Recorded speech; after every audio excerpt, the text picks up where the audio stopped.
नारद ने बहुत बड़ा कठिन तप किया, लेकिन नारद ने तप का अभिमान किया। और नारद ने अपने स्वयं की प्रशंसा की, और वो भी शिव के आगे। और स्वयं शिव जी ने नारद जी को बहुत समझाया कि नारद, स्वयं की प्रशंसा करना वो सबसे बड़ा दुर्गुण है। आपकी कोई दूसरा व्यक्ति प्रशंसा करे तो वहां से भी दूर हटना चाहिए। भगवान शिव ने कहा कि विष्णु भगवान आपकी प्रशंसा करें तो बात बदलने का प्रयास करें। आपकी स्वयं की प्रशंसा सुनने की आदत भी व्यक्ति को गिरा देती है। इसलिए नारद जी, आपने मेरे समक्ष जो आपके स्वयं की प्रशंसा की, मैं तपस्वी हूं, आपके समान हूं, देवता ऋषि मेरा जय जयकार कर रहे हैं, लेकिन आपको नहीं बोलना, मौन रहना।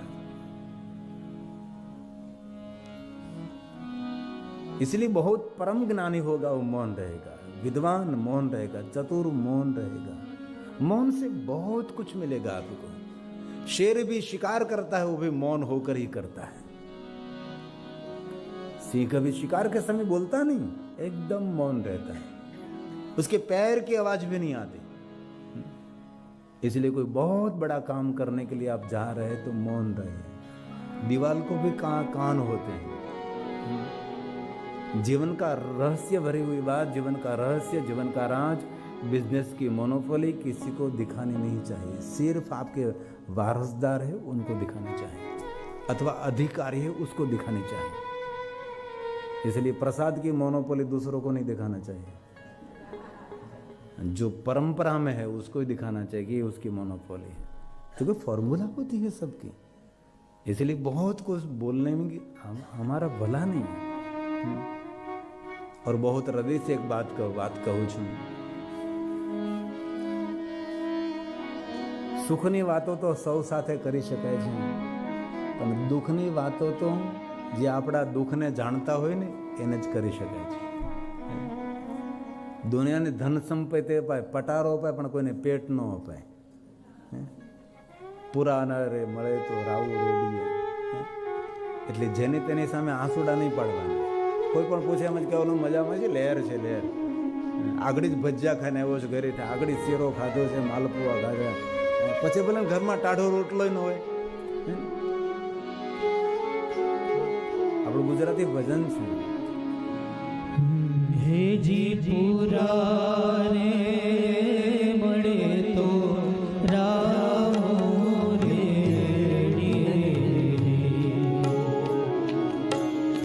હેજી પૂરા રે મળે તો રામ રે, હે સંતો ભાઈ પૂરા રે મળે તો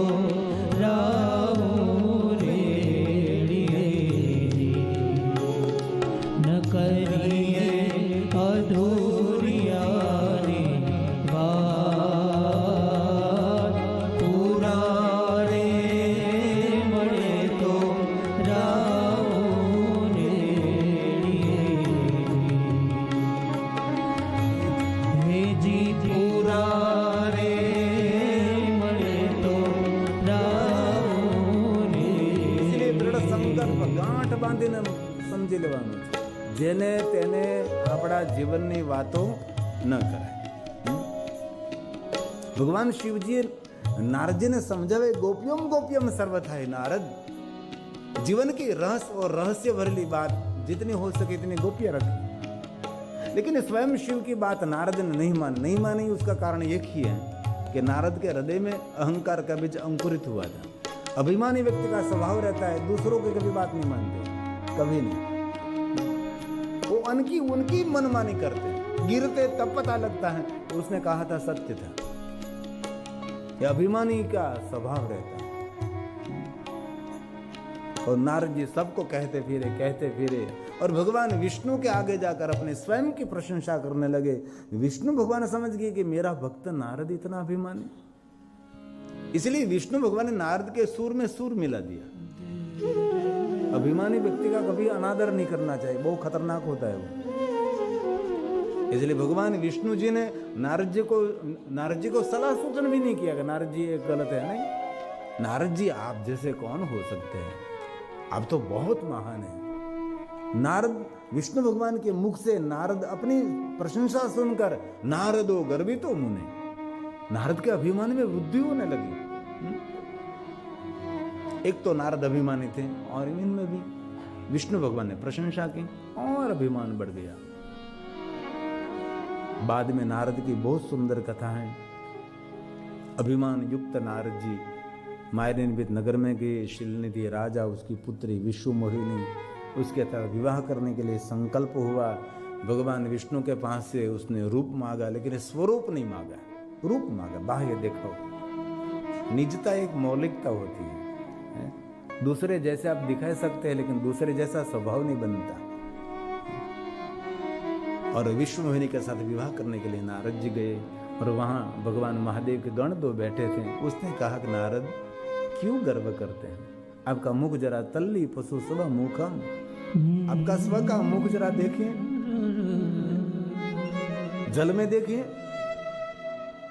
महादेव के गणों ने कहा, नारद ने अपना चेहरा देखा तो वानर जैसा चेहरा दिखाई दिया। नारद को क्रोध आया और नारद जी ने शिव गणों को श्राप दिया, विष्णु भगवान का अनादर किया। और नारद ने कहा कि विष्णु आप नारायण में से नर बनेंगे, नारी वियोग का दुख का अनुभव करना पड़ेगा। इसीलिए नारायण का एक सुंदर अवतार हुआ जिनको कहते भगवान श्री राम। और भगवान महादेव के गणों ने नारद के आगे क्षमा मांगी। तब नारद जी ने कहा आप असुर बनेंगे, लेकिन रावण और कुंभकर्ण आपका नाम रहेगा, आपके हृदय में महादेव के प्रति भाव रहेगी, भक्ति रहेगी। और भगवान श्री विष्णु जी नर रूप धारण करके श्री राम रूप में सुंदर लीला करेंगे। भगवान श्री राम के द्वारा आपका कल्याण होगा। एक कथा शिव महापुराण ग्रंथ में विस्तृत कथा है, लेकिन ये कथा मैं विस्तार नहीं कर रहा हूं। अब नारद जी भगवान विष्णु के आगे शांत होकर कहने लगते, भगवान मैंने इतना तप किया, इतनी साधना की, देवता ऋषि मेरा जय जयकार कर रहे थे और शंकर भगवान ने मुझे समझाने का प्रयास किया और मैंने महादेव की बात नहीं मानी और मैंने शिवगुणों को श्राप दिया। विष्णु जी आपका मैंने अनादर किया, अब मेरे हृदय में संताप हो रहा है। तब विष्णु भगवान ने बहुत सुंदर कहा। भगवान विष्णु जी ने कहा, नारद दूसरों का अहित करने का भाव कभी हमारा हित नहीं हो सकता, कभी नहीं।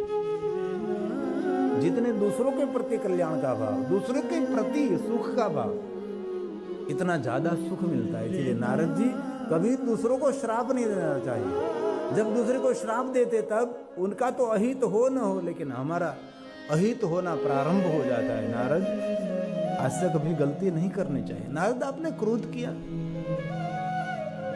क्रोध तो पुण्य को क्षय कर देता है, क्रोध कभी नहीं करना चाहिए। न क्रोध से हमारी ऊर्जा, तप, साधना, अनुष्ठान, उपासना, पुण्य का क्षय हो जाता है। नारद जी आपने गलत किया। भगवान विष्णु जी ने नारद जी को बहुत समझाने का प्रयास किया। नारद जी शांत रहना चाहिए, सज्जनों का स्वभाव शांत है। आप तो भगवान के परम भक्त हैं, आपने कितना बड़ा तप किया है। तब नारद जी ने हाथ जोड़कर कहा, भगवान मुझे नहीं करना चाहिए, लेकिन मुझसे क्रोध हो गया। मैंने आपका भी अनादर किया, मैंने शिव गुणों का भी अनादर किया, मैंने बहुत गलत किया। अब मेरे हृदय में संताप हो रहा है, आप मुझे कुछ मार्गदर्शन करें। तब भगवान विष्णु जी ने नारद जी को सुंदर मार्गदर्शन किया। मन को शांत करने के लिए नारद, पहली बात आपके बाल में भस्म का त्रिपुंड करिए, आपका मन शांत हो जाए। भस्म एक औषधि है। बाल में भस्म का त्रिपुंड करने से आपके मन के तरंग धीरे धीरे शांत होने लगते हैं, विचारों की स्थिरता होने लगती है। आजकल व्यक्ति बहुत विचारशील हो गया, निरंतर विचार, सो जाते हैं तो भी विचार करते रहे, निरंतर उसका माइंड चलता रहता है। विचार, विचारों पर संयम रखने के लिए बाल में भस्म का त्रिपुंड करें। इसलिए भगवान विष्णु जी ने नारद जी को बाल में भस्म के त्रिपुंड के लिए प्रेरित किया है। ये श्लोक श्री विष्णु जी ने गाया है।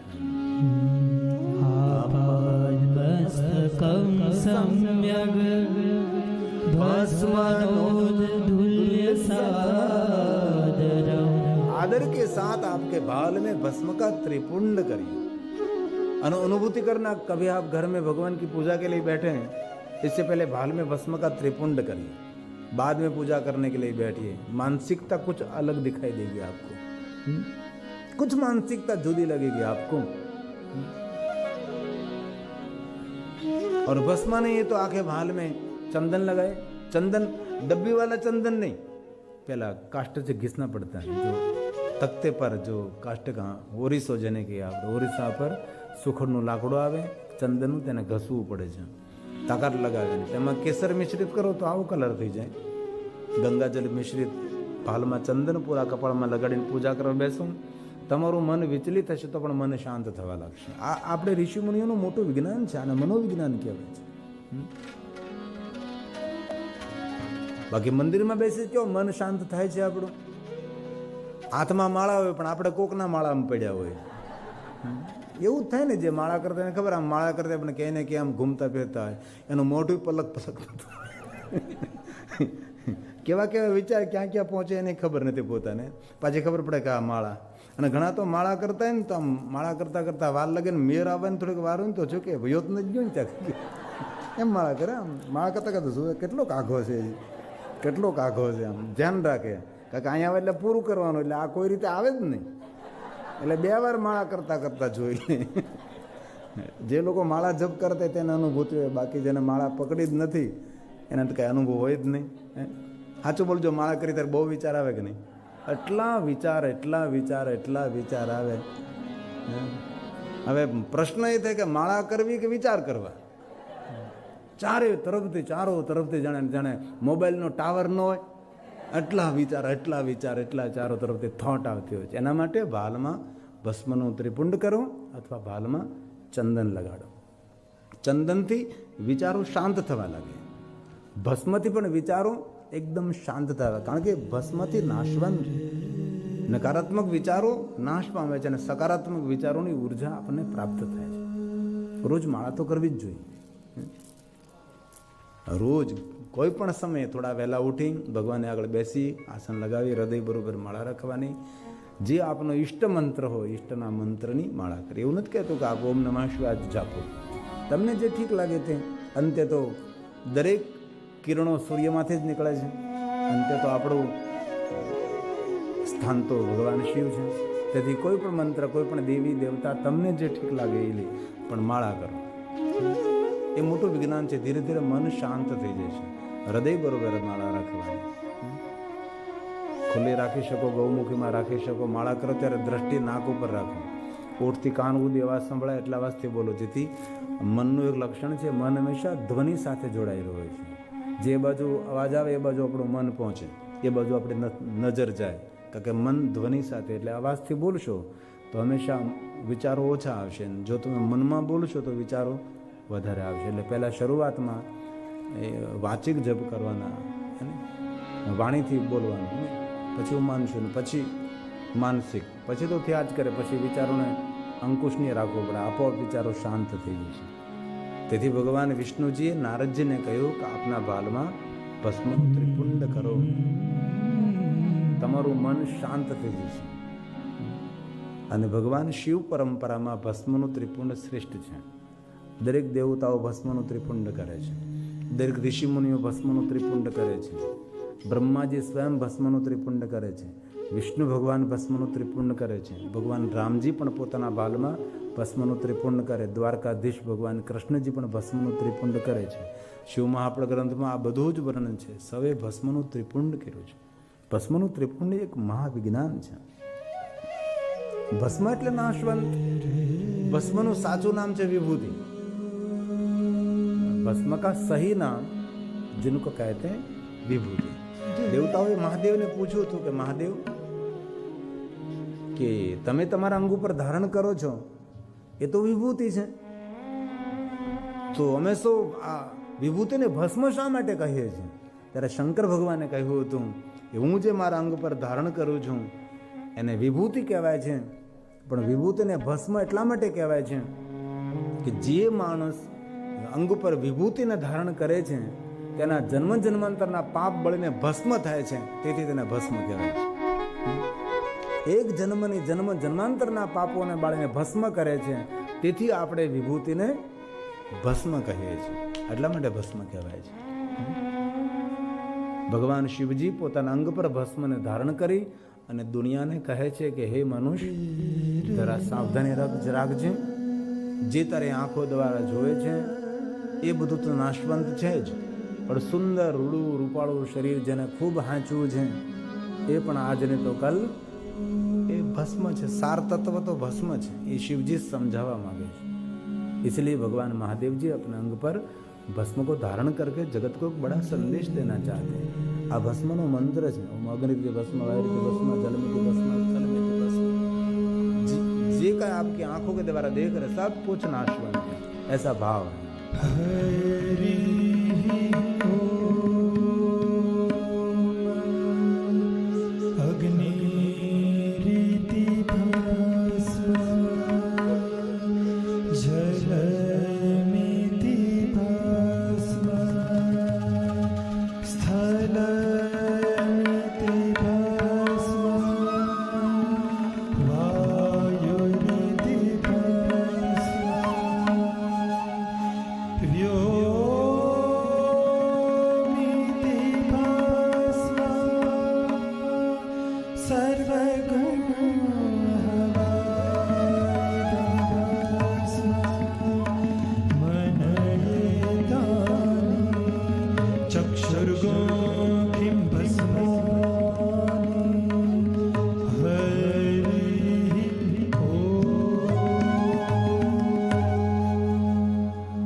जो मेरी आंखों के द्वारा हम देख रहे सब कुछ नाशवंत है, ऐसा भाव प्रकट करने के लिए भगवान महादेव ने अपने अंग पर भस्म का स्वीकार किया. भगवान विष्णु जी ने नारद जी को भस्म के त्रिपुंड के लिए प्रेरित किया.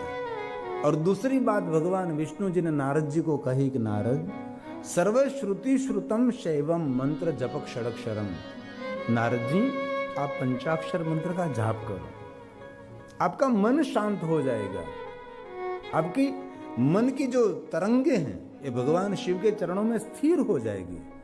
ये भगवान विष्णु जी ने गाया. सर्वश्रुति श्रुतम, सर्वश्रुति श्रुतम शैवम मंत्र जप षड मंत्र जप षडक्षरम. नारद जी, आप पंचाक्षर मंत्र का जाप करें, लेकिन ओम का उच्चारण करने के साथ पंचाक्षर मंत्र का जाप करें. षडक्षर कहते हैं ना, 6 अक्षरों वाला मंत्र. पंचाक्षर नमः शिवाय, ओम साथ में जोड़ दीजिए तो अक्षर कितने हो गए? 6 अक्षर हो गए. इसलिए भगवान विष्णु जी ने नारद जी को पंचाक्षर मंत्र की दीक्षा दी. नारद जी, पंचाक्षर मंत्र का जाप करने से मन भी शांत हो जाएगा और आपका कल्याण भी होगा. हम गहरे से देखें तो सभी देवता पंचाक्षर मंत्र का ही जाप करते हैं. सभी ऋषि नमः शिवाय मंत्र का जाप करके अब संपूर्ण शिव की पूजा कर सकते हैं. इसलिए मंत्र कल्याणकारी है, मंगलकारी, सबका सुख देने वाला मंत्र है. इसलिए विश्व के सभी देवता ऋषि मुनि इस मंत्र का ही आश्रय करते हैं. और शिव महापुराण ग्रंथ में ये भी कहा है, जो मनुष्य मंत्र को सामान्य मंत्र देखता है उसके पुण्य का क्षय होगा. इसलिए ओम नमः शिवाय मंत्र सामान्य मंत्र नहीं है.